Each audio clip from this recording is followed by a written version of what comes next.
नाम बड़े और दर्शन छोटे मुहावरे का अर्थ बताना है। नाम बड़े और दर्शन छोटे क्या है? बड़े लोगों का दर्शना दुर्लभ होना, गलत है। प्रसिद्धि के अनुसार गुण न होना, बड़े लोगों के दर्शन से लाभ होना, जैसा नाम वैसा काम करना। तो बड़े नाम और दर्शन छोटे, जिसे आपने सुना होगा भोजपुरी में, नाव बड़ा दर्शन में छोट। तो इसका मतलब क्या है? इसके कहने का सेंस क्या है? यानी कि प्रसिद्धि के अनुसार गुण का नहीं होना। यदि मान लीजिए कोई व्यक्ति है, उसकी खूब बढ़ा चढ़ा करके जो है व्याख्या किया जाए, अरे ऐसे हैं वैसे हैं, और पता चले जब सामने मिले टाट फिस यानी भुस, वही होता है नाम बड़े और दर्शन छोटे। एक और मुहावरा होता है, देखन में छूटन लगे घाव करे गंभीर। उसका क्या होगा? कमेंट बॉक्स में कमेंट करिए। आंख का काजल चुराना, आंख का काजल चुराना मुहावरे का अर्थ क्या है? आंख में से कोजल चोरी करना, धोखा देना, सफाई से चोरी करना, आंखों द्वारा कम दिखाई देना। आंख का काजल चुराना या फिर आंख से काजल चुराना मतलब बहुत शानदार है, सफाई से चोरी करना। चोरी करना लेकिन कैसे? सफाई से। शुद्ध वर्तनी वाला शब्द है ऐश्वर्य, ऐश्वर्य, ऐश्वर्य, ऐश्वर्य या फिर ऐश्वर्य। तो आई होप आप इसको जान रहे हैं। आपने बिल्कुल सही गेस किया है, ऐश्वर्य होता है। अशुद्ध वर्तनी वाला शब्द कौन सा है? संस्करण, विशुद्ध, शारीरिक या फिर प्राथमिकता। तो कौन सा हो जाएगा? डी हो जाएगा। प्राथमिकता ऐसे नहीं होता है, प्राथमिकता ऐसे होता है, प्राथमिकता। चलिए, निम्न में से कौन सा शब्द पुल्लिंग नहीं है?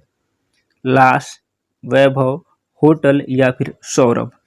कौन सा पुल्लिंग नहीं है? लाश पुल्लिंग नहीं है, स्त्रीलिंग शब्द है ये।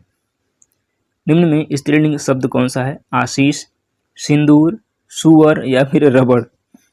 स्त्रीलिंग पूछा जा रहा है तो आशीष शब्द क्या है? स्त्रीलिंग है। ए ऑप्शन करेक्ट है। विश्वामित्र में कौन सा समास है? किसमें? विश्वामित्र में। बहुब्रीहि, कर्मधारय, दिगु या फिर द्वंद्व। विश्वामित्र में समास कौन सा हो जाएगा? यह बहुब्रीहि समास है। विश्व का मित्र, इसका मतलब होता है विश्व का मित्र। रात दिन में कौन सा समास है? ये तो सबको पता होगा। द्विगु समास, द्वंद्व समास, अव्ययी भाव समास, बहुब्रीहि समास। तो रात दिन, दिन रात, रात और दिन कौन सा समास है? यह है द्वंद्व समास। ऑप्शन नंबर बी हो जाएगा।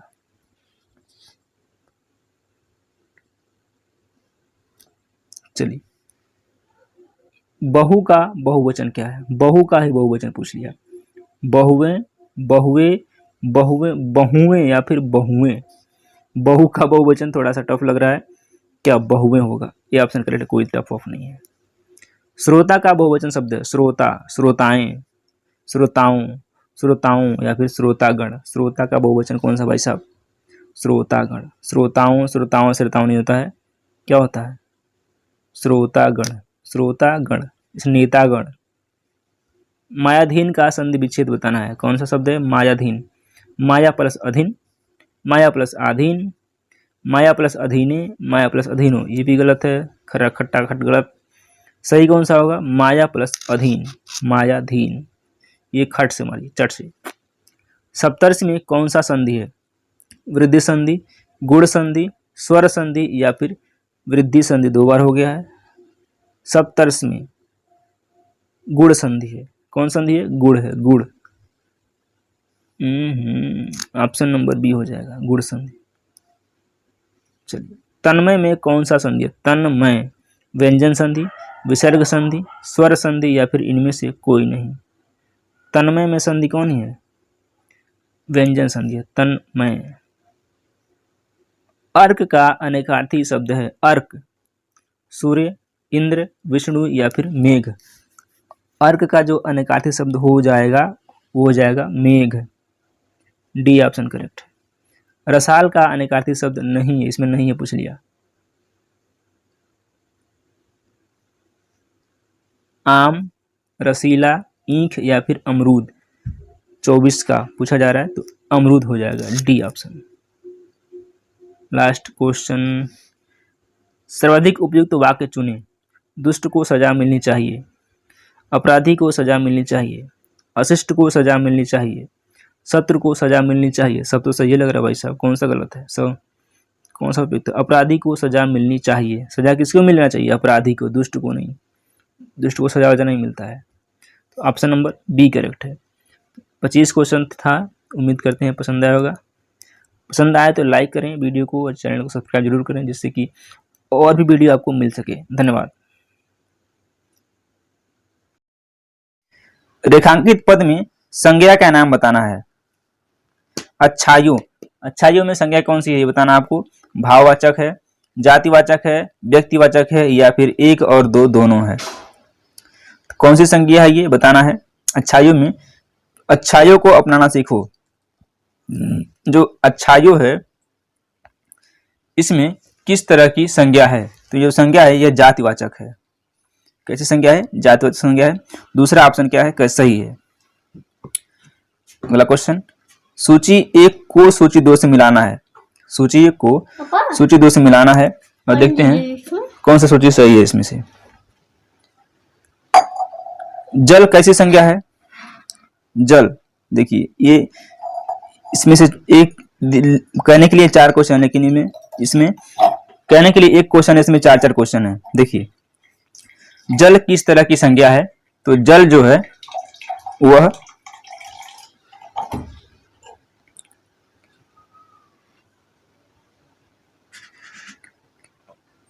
जल जो है द्रव्यवाचक संज्ञा है। ठीक है। गांधी जी कैसे हैं? ये व्यक्तिवाचक संज्ञा है। हड़प, हड़प क्या है? बच्चे, बच्चे क्या हैं? हड़प क्या है? भाववाचक संज्ञा है। और बच्चे क्या हैं? जातिवाचक संज्ञा है। तो इस तरह से इसका जो विकल्प हो जाएगा, ए का 4 हो जाएगा, बी का 1 हो जाएगा, सी का 3 हो जाएगा और डी का 2 हो जाएगा। तो इसमें आप इसको मिला सकते हैं, इसमें ऑप्शन नहीं दिख रहा है। चलिए अगला क्वेश्चन लेते हैं। Question number 8। किधर जा रहे हो? क्या करने? समुच्चय बोधक अव्यय का लोप होने पर क्या प्रयुक्त होता है?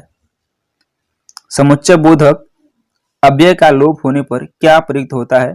पूर्ण विराम, अर्ध विराम, अल्प विराम या फिर अविराम? क्या होता है? पूर्ण विराम, अल्प विराम, अर्ध विराम या फिर अविराम? इसमें क्या हो जाता है? इसमें होता है आपका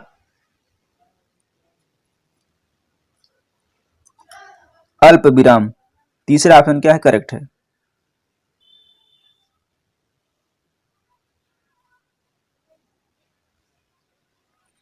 तीसरा ऑप्शन क्या है? करेक्ट है। चलिए अगला क्वेश्चन लेते हैं। भारत की प्रमुख नदियों के नाम हैं गंगा, यमुना, कावेरी, ब्रह्मपुत्र आदि। इस वाक्य में विराम चिन्ह का प्रयोग करके वाक्य को क्या करना है? पूरा करना है या फिर वाक्य को पूर्ण करना है। ठीक है, आइए देख लेते हैं पूरा। भारत की प्रमुख नदियों के नाम हैं गंगा, यमुना, कावेरी, ब्रह्मपुत्र आदि। इस वाक्य में विराम चिन्ह का प्रयोग करना कैसे होगा? भारत की प्रमुख नदियों के नाम हैं गंगा, यमुना, कावेरी, ब्रह्मपुत्र आदि। दूसरा है भारत की प्रमुख नदियों के नाम हैं गंगा, यमुना, कावेरी, ब्रह्मपुत्र आदि। भारत की प्रमुख नदियों, देखिए पहला ऑप्शन भी गलत है, तीसरा भी गलत है और चौथा भी गलत है। जो सही तरीका है वह है भारत की प्रमुख नदियों के नाम हैं, देख लेते हैं क्या। देखिए भारत की प्रमुख नदियों के नाम हैं, इस तरह से होगा गंगा, यमुना, कावेरी, ब्रह्मपुत्र आदि। तो कौन सा ऑप्शन करेक्ट है? दूसरा ऑप्शन करेक्ट है। ठीक है, चलिए लास्ट क्वेश्चन आज के सेशन का। और बहू ससुर से शर्माती है या फिर लजाती है, ये कारक से संबंधित क्वेश्चन है। देखिए जब भी लजाने शर्माने का सेंस आए, ठीक है, तो उसमें कौन सा कारक होता है? देखिए करण कारक, संप्रदान कारक, अपादान कारक या फिर संबंध कारक। इसमें पूछा गया है बहू ससुर से शर्माती है या फिर लजाती है, तो इसका जो करेक्ट आंसर क्या हो जाएगा? हो जाएगा अपादान कारक। ठीक है, तीसरा ऑप्शन क्या है? करेक्ट है। एक ट्रिक है आपको कारक के लिए, जैसे कोई अलग होने के सेंस में आए, जैसे मान लीजिए पेड़ से पत्ता गिर रहा है, छत से बंदर कूद रहा है, या फिर पेड़ से अलग कुछ भी अलग होने के सेंस में और ले जाने के सेंस में जब भी आता है वहाँ पे अपादान कारक हमेशा होता है, तो ये ध्यान रखिएगा। और ये 10 क्वेश्चन थे। निम्नलिखित प्रश्नों में 4 विकल्पों में से उस सही विकल्प का चयन करना है जो दिए गए पद के उचित अलंकार रूप का सबसे अच्छा विकल्प, यानी कि अलंकार है उसका बताना करेक्ट क्या हो जाएगा। काली घटा का घमंड घटा, ए यमक अलंकार, बी अतिशयोक्ति अलंकार, सी उत्प्रेक्षा अलंकार या फिर डी उपमा अलंकार। तो इसमें अलंकार कौन सा है देख लेते हैं। तो इसमें अलंकार कौन सा है, उपमा अलंकार है, सॉरी यमक अलंकार है। काली घटा का घमंड घटा, इसमें कौन सा अलंकार है, यमक अलंकार है। चलिए, ये जो घटा है, घटा शब्द 2 बार आया है और इस दोनों का अर्थ अलग अलग है, इसीलिए यहाँ पे यमक अलंकार है। अगला क्वेश्चन लेते हैं। नीचे दी गई रचनाएं किस कवि की हैं, बतानी है। चिदंबरा, उत्तरा, काला और बूढ़ा चांद। काला और बूढ़ा चांद, पल्लव, ये 4 रचनाएं हैं, ये किसकी ये बतानी है आपको। देखिए, ए सुमित्रानंदन पंत, बी अगे, सी केदारनाथ सिंह या फिर डी सुभद्रा कुमारी चौहान। तो किसके ये क्या क्या है, चिदंबरा, उत्तरा, काला और बूढ़ा चांद, पल्लव, ये सारी रचना किसकी हैं, ये सुमित्रानंदन पंत की हैं। तो ऑप्शन नंबर ए करेक्ट है। सर्वेश्वर दयाल सक्सेना को किस रचना के लिए साहित्य अकादमी पुरस्कार दिया गया था। सर्वेश्वर दयाल शर्मा की बात हो रही है। इनको किस रचना के लिए साहित्य अकादमी, याद रखिएगा साहित्य अकादमी पुरस्कार इंपॉर्टेंट है, दिया गया था। खूंटियों पर टंगे लोग, बी जंगल का दर्द, सी क्या कहकर पुकारूं या फिर डी गर्म हवाएं। तो इसे क्या कहते हैं, किसके लिए मिला था, ये मिला था खूंटियों पर टंगे लोग, इसके लिए मिला था खूंटियों पर टंगे लोगों के लिए मिला था।